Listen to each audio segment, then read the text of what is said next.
the nation.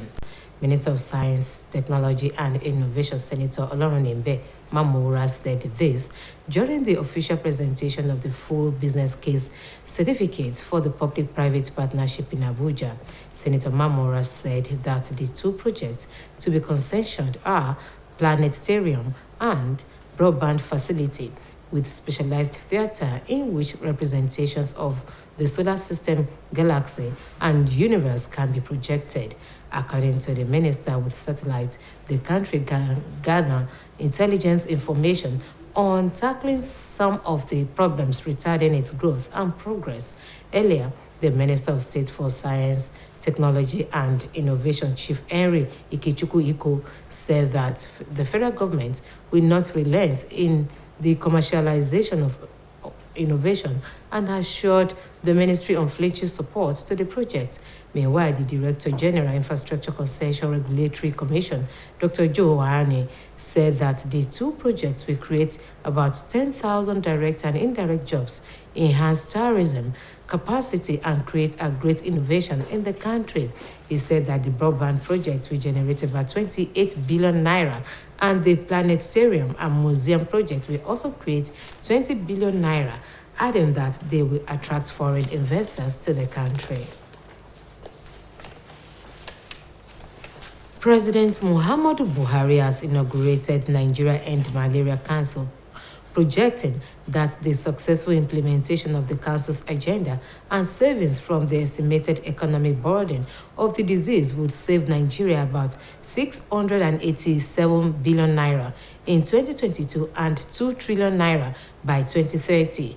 The president told the 16-member council headed by the founder and president of Dangote Group, Alhaji Aliko Dangote, that beyond improving the quality of life, health, and well-being of Nigerians, the concerted strategy is to tackle malaria in both public health as well as socio-economic benefits for Nigeria. He expressed confidence that Dangote would bring his outstanding achievements to help the country achieve its goal of malaria elimination, adding that a group of eminent personalities who have also made their mark across all walks of life have also been selected to work in the council. The president also expressed concern that the age-long disease had remained a major public health challenge in Nigeria, as he cited the World Health Organization's report of 2021 showing that Nigeria accounts for 27% of all cases of malaria and 32% of deaths globally. President Buhari said that the government will ensure that malaria elimination remains a priority on its agenda with strong political commitment from leaders at all levels. Meanwhile, the 36 state governors under the aegis of the Nigeria Governors Forum will converge at the Presidential Villa, Abuja, tomorrow to deliberate on the state of the economy and security. According to a statement issued by the NGF Director General, Mr. Assis Shana Okaru, the meeting, which has been built to begin with the launch of the Primary Health Care Leadership Challenge Fund, will as well launch World Bank Charter before the real conversation on the state of the economy and security begins. The statement added that, worried by the economic woes at the citizenry, has been complaining about the hardship associated with it. The governors reasoned that it is high time to confront the ugly situation for Nigerians to enjoy the positive impact of the government's policies. The National Bureau of Statistics has said that Nigeria's headline inflation rate has increased to 19.64% on a year-on-year basis in July, the highest since 2005. The Statistician General of the Federation and Chief Executive Officer, National Bureau of Statistics, Prince Semio Nero, said this in the Consumer Price Index for July 2022 released by the Bureau in Abuja. Giving a breakdown of the report in a statement, Prince Adeniro said the Consumer Price Index measures the average change over time in the prices of goods and services consumed by people for day-to-day living. According to him, it is a core macroeconomic indicator used in the derivation of the inflation rate for policy, planning and monitoring of an economy. Prince Adeniran said the increase in inflation was caused by an increase in food index attributed to the disruption in the supply of food products, cost of transportation arising from the higher cost of energy, and increase in imports cost as a result of currency depreciation, as well as a general increase in the cost of production. The organized labor has directed workers in the power sector to down tools and commence an indefinite strike over pending labor issues with the Transmission Company of Nigeria.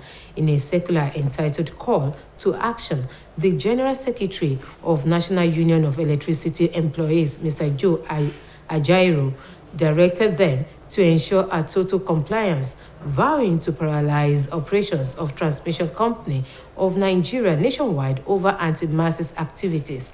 The circular stated that the action takes effect from today and total withdrawal of services commences tomorrow and will ensure full compliance in all the stations nationwide. It was learned that the union complained about the alleged failure of the federal government to pay the entitlements of former staff of the defunct Power Holding Company of Nigeria in December 2019. The death has been announced of Madam Abigail Onekoyi Abiodun of Balogun's compound, Okela, Orogun, in Ifedayo local government area of Osun State. A release by the family says Madam Abigail Onekoyi Abiodun died early hours of today at the age of 106. She is survived by children and grandchildren, among whom are Mrs. Elizabeth Ogunyenka, the chairman of Association of Local Governments of Nigeria, Osun State Chapter, Honorable Abiodun Idowu, Mrs. Yemise Ajide, and Ebon Adeniyi. According to the release, Madam Abigail Onekoyi Abiodun's burial arrangements will be announced later by the family. And moving on to sports, the English Football Association has charged Thomas Tuchel and Antonio Conte following their confrontations during London Derby between Chelsea and Tottenham. This was confirmed in a statement released by the Football Association, explaining that the two managers faced off during and after the weekend's clash, which ended 2-2 following Harry Kane's stoppage time equalizer. Both managers were also shown red cards by referee Anthony Taylor as a result of the fracas, while they have until Thursday to respond to the charges. It further explained that both managers displayed improper behavior as the football body is investigating Tuchel's comments after the German coach slammed Taylor for his decisions. It was gathered that Tuchel accused Taylor and the video assistant referee of making wrong decisions, which ultimately helped Spurs come away from Stamford Bridge with a point. While on the foreign scene, Raila Odinga has rejected the results of Kenya's presidential election, saying that the figures announced by the country's electoral umpire was false. Mr. Odinga accused the head of the electoral body as a blatant disregard of the constitution while making his remarks in front of supporters in the capital, Nairobi. According to the official results, Mr. Odinga narrowly lost to Deputy President William Ruto. The 77-year-old long-time opposition leader was running for president for the fifth time. He has challenged the results in the previous two elections, including the one that was held in 2017. This time around, the chairman of the electoral body, Mr. Wafula Chibuka, said that Mr. Odinga got 48.8% of the votes in the last election compared to Mr. William Ruto's 50.5%. Meanwhile, Mr. Odinga accused Mr. Chibukati of gross impunity, saying his team will pursue all legal options as he called his declaration a major setback to Kenya's democracy that could trigger a political crisis. He said that Mr. Chibukati went against the law by announcing the results without the backing of his fellow commissioners, and it is a legal point that may in the end have to be tested in the courts. And that ends the evening news on OSBC TV. Join us at 7 for the major reports. Good evening.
kúrọ̀lẹ́ ìròyìn ìrọ̀lẹ́ la mú wá fún yín. Kamil Abdulrahim lóníròyìn yín. Ìjọba àpapọ̀ ti sọ lásọyàn pé òun yóò túbọ̀ máa ṣàtìlẹ́yìn tó yẹ fẹ́ka ìdókòwò tó jẹ́ ti aládàáni àti tìjọba lọ́nà àti jẹ́ kí ìdàgbàsókè tó lóòrìn bá ẹ̀ka ọrọ̀ ajé orílẹ̀-èdè Nàìjíríà. Mínísítà fọ́rọ̀ ìmọ̀ sáyẹ́ǹsì sẹ́nẹ́tọ̀ Ọlọ́runníbẹ̀ Mámúra ló sọ̀rọ̀ yìí di mímọ̀ lásìkò tó ń pín ìwé ẹ̀rí fáwọn iléeṣẹ́ tó jẹ́ tìjọba àti taládàáni kan ní ìlú Àbújá. Sẹ́nẹ́tọ̀ Mámúra sọ pé èyí ò sẹ́yìn iṣẹ́ méjì kan tí wọ́n gùn lé láti máa fi ṣàmójútó àwọn irinṣẹ́ tó jẹ́ pé wọ́n ń lò láwọn ibùdó àyẹ̀wò tó sì jẹ́ pé ìtànsán òòrùn làwọn ẹ̀rọ náà máa ń lò. Gẹ́gẹ́ bí mínísítà ọ̀hún ṣe wí, nípa àkànṣe ẹ̀rọ ayélujára yìí lórílẹ̀‐èdè Nàìjíríà yóò máa fi ṣe àkójọ àwọn ìròyìn láti mọrú àwọn ìgbésẹ̀ tí wọ́n lè gbé láti fi wójútùú sí àwọn ìṣòro tó ń kojú orílẹ̀‐èdè Nàìjíríà. Ṣáájú ní mínísítà fọ́rọ̀ ìmọ̀ ìjìnlẹ̀ àti ọgbọ́n àtinúdá olóyè Henry Ikechukwu Eko ti sọ pé ìjọba àpapọ̀ kò ní tẹ́tí níbi ṣíṣe àtìlẹ́yìn fún àjọ náà láti dájú pé àṣeyọrí bá àkànṣe iṣẹ́ tí wọ́n gùn lé ọ̀hún. Ẹ̀wẹ̀ nínú ọ̀rọ̀ ìdarí àgbà àjọ tó ń rí sí ohun amáyédẹrùn lórílẹ̀‐èdè yìí ọ̀mọ̀wé Joe Oye ló ti sọ pé tákànṣe iṣẹ́ náà bá dòun tán yóò tún pèsè iṣẹ́ fún àwọn èèyàn tó tó ẹgbẹ̀rún mẹ́wàá tí yóò sì tún mú ìdàgbàsókè bá ibùdó ìgbafẹ́ lórílẹ̀‐èdè yìí, pẹ̀lú àfikún pé owó tó tó bílíọ̀nù lọ́nà 38 náírà níjọba yóò máa rí pa wọlé látàrí iṣẹ́ náà tí yóò tún fáwọn olùdókòwò láti ilẹ̀ òkèèrè lójúmọ́ra. Ààrẹ Muhammadu Buhari ti ṣèfilọ́lẹ̀ ìgbìmọ̀ tí yóò fòpin sí àìsàn ibà tí yóò ṣètò tí yóò jẹ́ kí àfojúsùn yọ láti yọ orílẹ̀-èdè yìí kúrò lọ́fìnyìn tó lè jìn sí lọ́dún yìí pẹ̀lú $4,602 bílíọ̀nù náírà àti tírílíọ̀nù 2 náírà lọ́dún 2030. Ààrẹ Buhari sọ fáwọn ọmọ ìgbìmọ̀ ẹlẹ́ni 16 tó olùdásílẹ̀ àti adarí iléeṣẹ́ Dangote Alhaji Aliko Dangote jẹ́ alága rẹ̀ pé yàtọ̀ sí mímú àyípadà bá ìgbé ayé àwọn èèyàn, ètò ìlera àti ìgbáyégbádùn àwọn ọmọ orílẹ̀-èdè yìí pẹ̀lú ìfọwọ́sowọ́pọ̀ láti fòpin sí àìsàn ibà látọwọ́ àwọn elétò ìlera àtàwọn tètò ìlera kan gbọ̀ngbọ̀n tó fi máa yípadà ètò ọrọ̀ ajé jẹ́ ohun tó ṣe pàtàkì fún orílẹ̀-èdè Nàìjíríà. Ó fi ìgbẹ́kẹ̀lé rẹ̀ múlẹ̀ pé Dangote yóò lo ìrírí rẹ̀ láti fi ran orílẹ̀-èdè yìí lọ́wọ́ káfojúsùn rẹ̀ kó lè jọ lórí ìgbógun ti àìsàn ibà láwùjọ. Ó fi kún pé ìgbìmọ̀ náà tún ṣàkójọ àwọn ọlọ́gbọ́n torí ẹja mú pẹ̀lú àfojúsùn láti lo ọgbọ́n àti ìrírí wọn fún àfojúsùn ọ̀hún. Ààrẹ Buhari tún kọminú lórí bí àìsàn ibà náà tó ti wà tipẹ́ tó ti jẹ́ ìpèníjà gbòógì lẹ́ka ètò ìlera lórílẹ̀‐èdè yìí, gẹ́gẹ́ bó ṣe fojú hàn nínú àbọ̀ ìwádìí àjọ elétò ìlera lágbàáyé lọ́dún tó kọjá, èyí tó fìdí rẹ̀ múlẹ̀ pé ìdá 27 nínú 100 nípa àìsàn ibà tó sì kó ìdá 22 nínú 100 nínú àwọn tó dágbére fáyé lágbàáyé. Ààrẹ Buhari wá tẹnumọ́ pé ìjọba òun yóò rí pé àìsàn ibà kúrewé kúregbò lórílẹ̀‐èdè yìí pẹ̀lú ìfọwọ́sowọ́pọ̀ àwọn lájọ-lájọ tọ́rọ̀ ètò ìlera kan gbọ̀ngbọ̀n. Àgbáríjọ àwọn gómìnà lórílẹ̀‐èdè yìí yóò péjọ sílégbé ààrẹ tó wà nílùú Àbújá lọ́la láti jíròrò lórí ipò tètò ọrọ̀ ajé àti ètò ààbò orílẹ̀‐èdè yìí wà. Àtẹ̀jáde tí ọ̀gbẹ́ni Azizana Okahoro fi síta jẹ́ kó yé ni pé níbi ìpàdé náà ni wọn yóò ti ṣèfilọ́lẹ̀ ètò kan tó ní ṣe pẹ̀lú ètò ìlera alábọ́dé àtàwọn ètò míì tó ní ṣe pẹ̀lú báńkì àgbáyé kí wọ́n tó wá bẹ̀rẹ̀ ìjíròrò lórí ètò ọrọ̀ ajé àti ètò ààbò. Àìjáde náà fi kún pé báwọn èèyàn orílẹ̀-èdè yìí ṣe ń kọmí lórí ipò tí ètò ọrọ̀ ajé orílẹ̀-èdè yìí wà tí nǹkan ò sì rọrùn fún wọn ló mú káwọn gómìnà kó wò pé àkókò ti tó láti pé bíríkótó kí wọ́n sì wójútùú sáwọn ìpèníjà náà káwọn ọmọ orílẹ̀-èdè yìí kó lè mọ ipa tí ìjọba ń kó. Àjọ tó ń rí sí àkọsílẹ̀ tó ṣe kókó lórílẹ̀-èdè yìí ti sọ pé owó ọjà tún ti gbẹnu sókè sí pẹ̀lú ìdá 20 nínú 100 nínú ìgbéléwọ̀n ọlọ́dọọdún tí àjọ náà ń ṣe tó sì jẹ́ èyí tó gbẹnu sókè jùlọ látọdún 2005. Adarí àgbà fún iléeṣẹ́ tó ń rí sí àkọsílẹ̀ tó ṣe kókó nílẹ̀ yìí ọmọọba Semiu Adéníran ló sọ yìí níbi àtẹ̀jáde kan tí iléeṣẹ́ náà fi síta lórí iye owó ọjà fún tóṣù tó kọjá. ọmọọba Adédìran ṣàlàyé pé iye owó ọjà tó ń gbẹnu sókè lóòrèkóòrè ló ń jẹ́ kí owó táwọn èèyàn ilẹ̀ yìí ná lórí ríra oúnjẹ tẹ́nu oúnjẹ àtàwọn ohun èlò míì gbẹnu sókè sí gẹ́gẹ́ bí adarí àjọ tó ń rí sí àkọsílẹ̀ tó ṣe kókó lórílẹ̀‐èdè yìí ṣe sọ. Ìlànà ètò ọrọ̀ ajé orílẹ̀‐èdè yìí làwọn nílò láti mójútó ọrọ̀ ajé ilẹ̀ yìí àti àmúlò rẹ̀. ọmọọba Adéníran sọ pé bí nǹkan ṣe ń gbówó lórí lórílẹ̀‐èdè yìí kò sẹ́yìn bí àlùbáṣe dé bá gbígbé iye ọjà sílẹ̀ òkèrè, bówó ọkọ̀ ṣe gbówó lórí àti ọ̀wọ́n gógó epo rọ̀bì àti bí owó tí wọ́n fi ń kó ọjà wọlé sórílẹ̀‐èdè yìí ṣe ń gbẹnu sókè sí tí kò sẹ́yìn owó ilẹ̀ yìí tó já wálẹ̀ nídìí pàṣípàrọ̀ owó ilẹ̀ yìí sì tilẹ̀ òkèrè. Àgbáríjọ ẹgbẹ́ àwọn òṣìṣẹ́ ti pàṣẹ fáwọn òṣìṣẹ́ tó wà lẹ́ka ìpèsè iná ọba láti gùnlé ìyanṣẹ́lódì lórí ọ̀rọ̀ kan tó ní ṣe pẹ̀lú iléeṣẹ́ tó ń pín iná ọba lórílẹ̀‐èdè Nàìjíríà. Nínú lẹ́tà tí akọ̀wé àgbà ẹgbẹ́ àwọn òṣìṣẹ́ ẹ̀ka tó wà fọ́rọ̀ iná ọba ọ̀gbẹ́ni Jo Àjẹrò fi síta ló pàṣẹ yìí fáwọn òṣìṣẹ́ náà tó sì ní kí wọ́n tẹ̀lé àṣẹ ọ̀hún àti kí ìgbésẹ̀ yìí yóò pàkúta sí ètò ọrọ̀ ajé orílẹ̀‐èdè Nàìjíríà. Onílọ́la ni ìyanṣẹ́lódì náà yóò bẹ̀rẹ̀ yíká orílẹ̀‐èdè yìí. A rí gbọ́ pé ẹgbẹ́ náà ṣàròyé pé ìjọba àpapọ̀ kò san àwọn ẹ̀tọ́ tó yẹ fáwọn òṣìṣẹ́ rẹ̀ látẹ̀yìnwá. Màmá Abigail Oníkòyí Abíọ́dún Tagbolé Balógun nílùú Òkèlà níjọba ìbílẹ̀ Ìfẹ́dayọ̀ nípínlẹ̀ Ọ̀ṣun ti dágbére fáyé. Àtẹ̀jáde tí ẹbí màmá Abigail Oníkòyí Abíọ́dún fi síta sọ pé màmá jáde láyé lẹ́ni àádọ́fà ọdún dín mẹ́rin. Ọ̀pọ̀ ọmọ àti ọmọ ló gbẹ̀yìn màmá Abigail Oníkòyí Abíọ́dún. Lára wọn ni arábìnrin Elizabeth Ògúnyínká, Honorable Abíọ́dún Ìdòwú tí ṣe alága àwọn alága ìjọba ìbílẹ̀ ní ìpínlẹ̀ Ọ̀ṣun, arábìnrin Yẹmisí Àjídé àti Ẹ̀bùn Adéníyì. Gẹ́gẹ́ bá àtẹ̀jáde náà ṣe wí, wọn yóò máa kéde ètò ìsìnkú láìpẹ́. Àjọ tó mójútó àwọn ikọ̀ agbábọ́ọ̀lù lórílẹ̀‐èdè England ti fẹ̀sùn kan olùkọ́ ikọ̀ agbábọ́ọ̀lù Chelsea Thomas Tuchel àti olùkọ́ ikọ̀ agbábọ́ọ̀lù Tottenham Hotspur Anthony Conte tó fún pé wọ́n gbójú àgàn síra wọn níbi ìfẹsẹ̀wọnsẹ̀ tó wáyé láàrin ikọ̀ méjèèjì nílẹ̀ Gẹ̀ẹ́sì. Nínú àtẹ̀jáde kan tí àjọ náà fi síta lọ̀rọ̀ ọ̀hún ti jẹyọ pé àwọn olùkọ́ méjèèjì náà tàn síra wọn àtìlẹ́yìn ìfẹsẹ̀wọnsẹ̀ ikọ̀ méjèèjì tó wáyé lọ́jọ́ ìsinmi tó kọjá níbi tí wọ́n ti gbá àmì ayò 2-2, èyí tó mú kí adarí ìfẹsẹ̀wọnsẹ̀ náà Anthony Taylor fún wọn ní káàdì jáde kúrò lórí pápá nítorí ìwà tó lòdì sófin ìdíje bọ́ọ̀lù aláfẹsẹ̀gbá làwọn méjèèjì wò. Ní báyìí àjọ tó mójútó ìdíje bọ́ọ̀lù ti wá ń ṣèwádìí sọ̀rọ̀ tí Tuchel sọ lẹ́yìn tí adarí ìfẹsẹ̀wọnsẹ̀ fún ní káàdì pé kó kúrò lórí pápá, tí àjọ náà sì tún fún Tuchel náà di ọjọ́bọ̀ ọ̀sẹ̀ yìí láti fèsì sẹ́sùn tó fi kàn án. Ló fi hàn pé Tuchel ló fẹ̀sùn kan Taylor àti adarí ẹ̀rọ tó ń ṣe ìrànwọ́ fún adarí ìdíje lórí pápá pé wọ́n gbé ìgbésẹ̀ tí ò bófin mu àti pé tó sì jẹ́ kí ikọ̀ Tottenham kórí àmì ayò kan mú kúrò ní pápá ìṣeré Stamford Bridge. Raila Odinga ti lóun ò faramọ́ èsì ìdìbò ààrẹ ilẹ̀ Kenya tájọ elétò ìdìbò ilẹ̀ náà kéde.